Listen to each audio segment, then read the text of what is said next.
think the blood work has to support your body or your numbers the best it can, and then us to continue to live the way we want to live. And I'm sitting here thinking, we were just talking about Arnold Schwarzenegger, me and the team, and we were talking about what he has to do and how he has to drive his ship.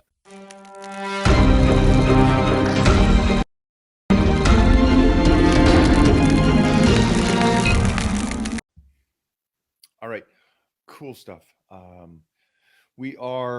This is volume number 2 we'll go with on the Titan and Mona road with Transcend on next steps, what we're doing and what we're seeing.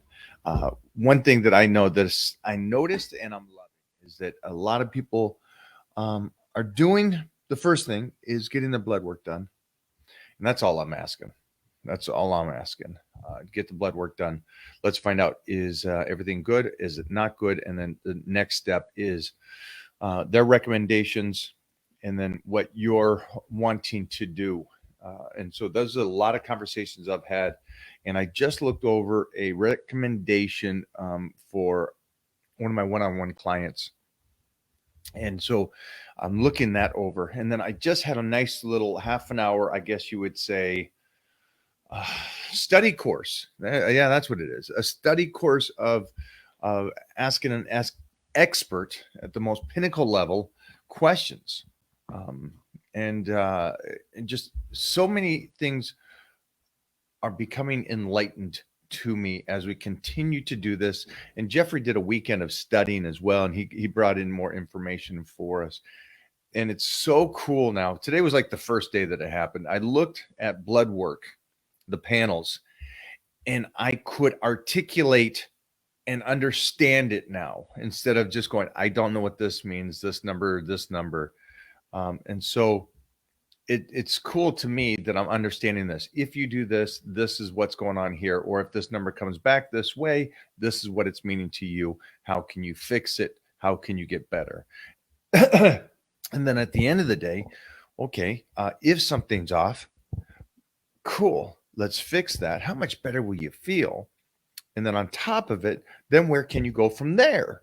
And so this is really, really cool. And again, I don't know, this just wasn't around 30, 40 years ago when I started this journey, but I'm glad it is now. And I'm glad I'm intelligent enough and at a place in my life to where I can do this. And I can also reach out to the greatest the world has to ask questions on this stuff. So it's kind of a tenfold win-win. And I'm sitting here thinking, we were just talking about Arnold Schwarzenegger, me and the team, and we were talking about what he has to do and how he has to drive his ship. And let's not argue about this over here. Let's do this. Let's celebrate that. Let's not worry about that. And at the end of the day, keep your ship moving forward in the right way, the best way you can for you.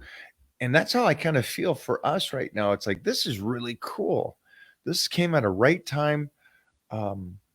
For I don't know what reason, except staying in the path that my acting and movie career is taken off to the level that it has.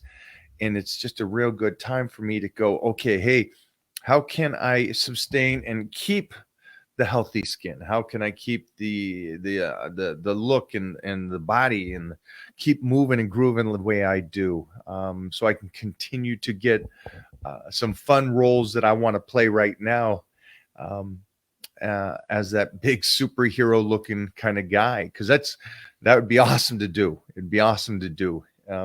And I keep looking back, and I just watched a Clint Eastwood clip. And I don't know what movie it was, but he got out of the truck and he kind of talked smack to 3 kids, but he was frail. Gran Torino, is that? Yeah, it was Gran Torino. Now, hey, listen to this. I freaking love Clint Eastwood beyond, and I love who he is as a person and how he is outside of movies, but I absolutely idolize him. And if you guys want to say that's bad, that's fine. I idolize him as an actor, the way he could just stand there. And I'm just sitting there going, he's not saying nothing, and I want to be that guy. So don't take this out of any disrespect. It just seemed that no matter how good of an actor he was at that moment, for me, it wasn't believable, I guess you would say. It wasn't. It was like, I don't want to be that. I still want. I'm gonna get there, and I know I'm gonna be that frail old man at one point. And when I get there, I'll be there and stuff. And hopefully, I have the acting chops to where I first saw that, and I loved it. To where I'm sitting there going, I want like Tom Cruise. We watched Tom Cruise in Maverick, and I don't know if you feel the same, Jeff, but when I watched Tom Cruise, there was never a moment that I looked at him and I go, dude, that guy's in his 60s. You know, I was like, this guy's running rings around 20-year-olds. He did so well in that movie, and he was with like these 20 and 30-year-olds, and he held his own. And for me, at the stage I'm at right now, I'd like to do that. I'd like to be able to, pop off the shirt and stay with the young whippersnappers and continue to do these now, possibly to get into a martial arts type of movie and do the best of the best, kind of a movie and be the big beastie guy the guy has to fight, or be the lead. So with that being said, I know that's off on a thing, but that's kind of, I think the blood work has to support your body, or your numbers the best it can, and then us to continue to live the way we want to live. And I know that all of us here are going to push this off onto you guys to go, life is about staying as youthful as long as you possibly can, moving as best you possibly can, and staying in the game. We're all going to get old. It's going to happen. Let's hold it off as long as possible in the sense. Or I saw something the other day and it was cool. We all get older. It doesn't mean we have to age, or it was reversing that. We all age, but it doesn't mean we have to be old. I guess that's what it was.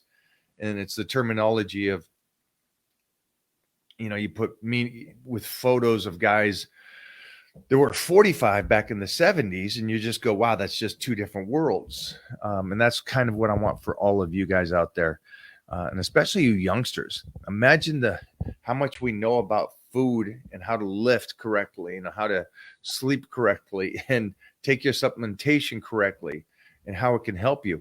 You imagine how much more we're going to know in 20 or 30 years? Just think, Titan's going to make no mistakes that I made from the age of born till he's 15. It's not going to make any mistakes because I still got somewhat control over him. And so imagine if I was already this tall monster and 275 by 15, what's the possibilities that he will be just ginormously strong, athletic, and be able to do whatever he wants by the time he's 15 years old? That would be the goal, as me as being a father and trying to teach him as much as I can, if that's what he wants. So that's outside the thing. If he doesn't want to do that and wants to play piano, I'm cool with that. I always love the piano. Mike, I'm 22. Really want to get to the gym, but I have a problem being motivated. Any advice for young? Yeah, you're young once. My mom said you are young for such a short period of time, and then you are old for the rest of it. Yeah.